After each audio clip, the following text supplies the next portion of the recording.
So let's talk a little bit about, I'll call it a recent trend. I don't know if you would call it a trend, but it's the new atheists. So guys like Sam Harris, who wrote Letter to a Christian Nation right after 9/11, and then Richard Dawkins is another, and then others who, they're very intellectual, very smart people who are challenging religion and really making the case that atheism is the right or religion is wrong. Give us your impressions of these guys, and is this a promising development? What do you think of these guys? Yeah, I mean, on the whole, I have a favorable view of them in the sense that I think it is important to name explicitly the detrimental aspects of religion and faith.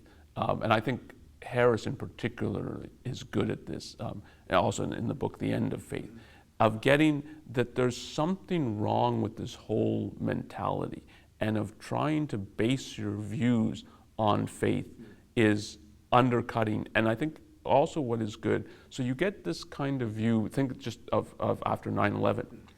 Religion is not the problem. Religion, if anything, is part of the solution. And the terrorists, they're distorting religion, they're hijacking a religion. Islam's not the problem, it's about peace and so on. And they're good, and again, particularly Harris is good at, no, there is a connection. And this is a connection that Ayn Rand talks about a lot, which is that there's a connection between faith and force. And this is, Enlightenment was very much on the premise that there's a connection between, one of the ways it was put in the Enlightenment by Voltaire, is if someone can make you believe absurdities, he can make you commit atrocities. So that if he can get you to violate your own thinking and hold things for no reason, then he can get you to do things that might seem crazy and so on, but you don't need a reason for them to do it. He's just ordering you to do it. He's ordering you to think something and you're supposed to think it, and he orders you to do something and you're supposed to do it. And again, this is, you can secularize this kind of viewpoint, and the Nazis were like this, for instance. Tremendous propaganda, and then they got people to do tremendous atrocities. But this is a faith mentality then that translates into extreme force, and that there's a real connection. And Harris gets that there's a connection. So it's not that they've hijacked, it's that even the middle of the road religion people who don't try to make religion the essence of their life, they no longer are demanding that religion have political power and political expression. So they're moderate. I mean, they would be characterized as they're, but that means, what moderate means is I don't take my religion fully seriously. Okay, you don't take it fully seriously, but you say it's legitimate to go by faith. So what's wrong with the person who says, no, I'm taking this fully seriously. I'm not a moderate. I think if we were to go by faith, we're to do it all the time, and we're to have an authority who tells us what to do. And if he says we need to kill people and so on, and we need to do something about all these blasphemers and so on, we need to do something. And I've got marching orders, and that's what I'm doing. And that mentality is a faith-based mentality that then is told to commit atrocities. And it says, yeah, okay, I guess that's what we need to do. Who am I to think?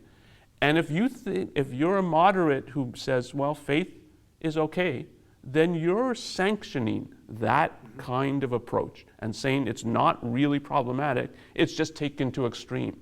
But if it's good, what's wrong with taking it to an extreme? And if it's bad, then it's bad even in moderate form. And this is an argument that has to be made, and people have to think about this issue. And that's one of the major things they're raising after 9/11. I think that's very important. But there's elements that I think are problematic. One is, though, I think Dawkins and Harris are less so than some of the new atheists.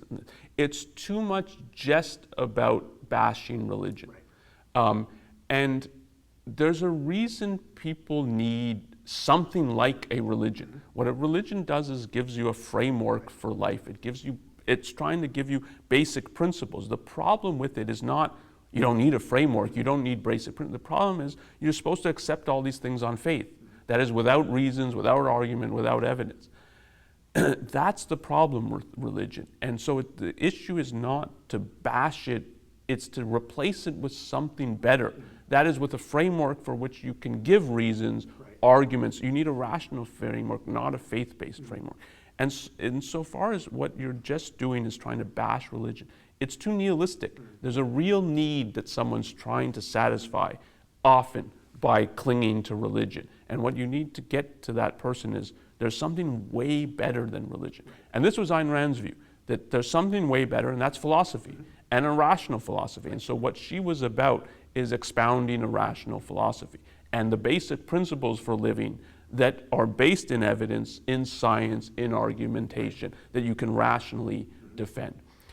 So even there, someone like Harris and Dawkins, I think they understand that there's a positive that you're trying to give to people. But a major problem is the positive in regard to morality is Christian morality. So this is the sense in which they're portrayed as very radical, and in many ways they are, particularly in America, if you think of America's relation to faith and religion and how it's very difficult to criticize those and gain, say, political traction and political office. So they are radicals in a certain sense, but when it comes to morality, they're very, very conventional. Now, Harris is more intellectually conventional, so he's read a lot of philosophy and so on. But most of modern philosophy is altruism, which comes from Christianity. And Dawkins is much more just, it's about the Sermon on the Mount and this kind of, so all the teachings of Christianity. And somehow the idea is, well, you can defend these without God and the supernatural, and you can't. And this is part of what Ayn Rand argues, is you need a new morality. We need to be radical, not just politically about the right to life, liberty, property, and the pursuit of happiness, but about morality, that altruism is wrong, and you need a morality of self-interest, of selfishness. And that is where they fail, I think. So that seems like another example of your thesis that in the 19th century and in modern times religion was secularized, right? So these guys are just adverting right to the kind of, in some cases, sounds like Dawkins more overtly, and perhaps Harris more implicitly, but so speak a little to that. So in other words, you pointed out that we need a framework, right? If we don't have a religious framework, if you just can knock down religion as the primary framework, what's going to happen if you don't have something like a rational philosophy, or a rational philosophy like objectivism? Yeah, and what happened, I mean, it's one way to think about the secularization of religion in Europe. It's where the Enlightenment is attacking many, many aspects of religion and the whole religious view, but you have to replace it with something. And if you don't have something that is really rationally based, you'll get secularized versions of religions. And so this is the idea, okay, well, we don't like a pope anymore, but we'll have people like Marx who are the equivalent of a pope. And we don't like the king, and we've overthrown the kings and the aristocracy, but we get Bismarck and Napoleon and then Hitler and Mussolini, who are their secular replacements. And the same is in regard to morality. So it's not about service to God, and so, but it's about service. I mean, that is, if you don't have a view, if it's not about service, what is it about, and why is this what morality is about? If you don't have that, then it becomes, well, we'll secularize it, and it'll be service to other people or to the nation or as to the various different kinds of tribes, racial, economic tribes, and that's what happens. But it's tremendously hard to originate a new moral viewpoint. So I feel a little funny criticizing them in that regard, but there is a tremendous lack of an ability to challenge altruism, and that needs to be done because it's the last major remnant of religion that is sort of world influential, and it has to be challenged if you really are interested in challenging religion. Dawkins is a scientist. I think Sam Harris might even be a scientist, right? Okay, so these guys are scientists, scientifically minded men and scientists. What happens, so they get that religion is inconsistent with science, but what happens if we side with collectivism? Is that any more sympathetic to science than religion is? No. Okay. It really is a secularized mysticism. That it's a worship of the group, of the collective, that this is that what should be your whole focus. And there's no justification for this. And this is part of what Ayn Rand challenges, that morality is about the happiness of other people. So if you produce something and keep it, that's selfish, evil, and wrong. If you give it to someone else, that's supposedly good. And if that person keeps it, well, isn't he being selfish? And it's a tremendous inconsistency in the whole. Now, it's more than an inconsistency. It's what Ayn Rand calls a double standard, and a deliberate double standard. The reason you can't keep what you've produced is precisely because you've produced it. And the reason someone else can keep it is he hasn't produced it. And this, in the end, is what the Sermon on the Mount is about. And this viewpoint is not justifiable at all. Ayn Rand said the one question that can blast altruism is why. But that's the question a scientist should ask. Yeah. That is what science teaches you to ask. Right. Like, why is this right? Not this is the view and so on, when we can secularize it by omitting reference to God and so on. It's much deeper. It's why is this right? And there's no answer in the end, other than a mystical answer. And this is why Ayn Rand called it secular mysticism.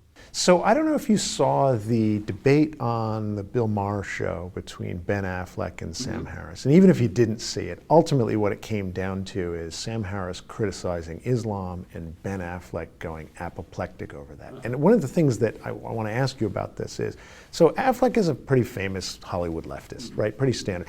And he resorted pretty quickly to just calling Harris a racist. And it was just outright, condemning his view. Now, there's an interesting thing here, right? Because Harris is known as an atheist, right? You would think that the people who would be attacking him are the right. And certainly, I'm sure people on the right have attacked him.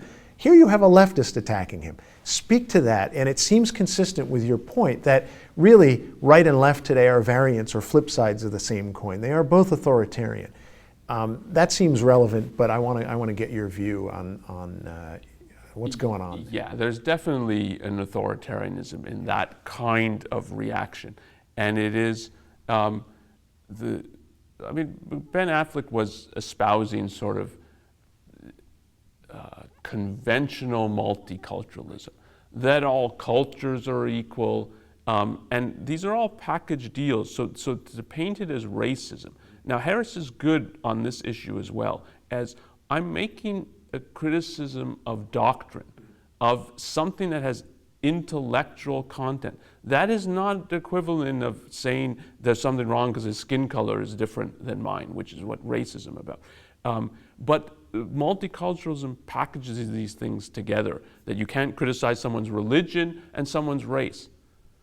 So it packages together that skin color and the person's intellectual convictions. And his intellectual convictions have to be criticizable. And it's a faith-based authoritarian mentality that says, no, these are beyond criticism. And that is in effect what Affleck's, if you think about sort of the mentality is, you can't say anything negative about Islam because we all know it's fine and it's as good as any other viewpoint. So that's a complete authoritarian, faith-based view. He doesn't have anything of why. So Harris is making points about, well, what's bad about this doctrine? And there's not any defense. No, it's actually a good doctrine. It's you can't criticize this. But that's what a religious person will say when their faith is criticized. Yes. Yeah, it's like it's almost the same thing. It's almost it's a faith-based approach. It's not really interested in arguing, and it's kind of an intimidation tactic. And there's a pretense of it being scientific. And it's made easier because the right, what the religious conservative, links themselves so much to religion. So it's easy to think of the left, and they sort of think of themselves as, no matter what we say and what we do and how we operate, we're on the side of science.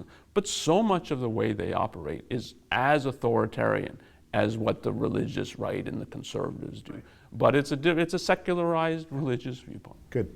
All right, well, I'm going to stop there, Onkar. Thanks a lot, and I hope people will watch all your talks on video, which are going to be fascinating. Thanks for the discussion.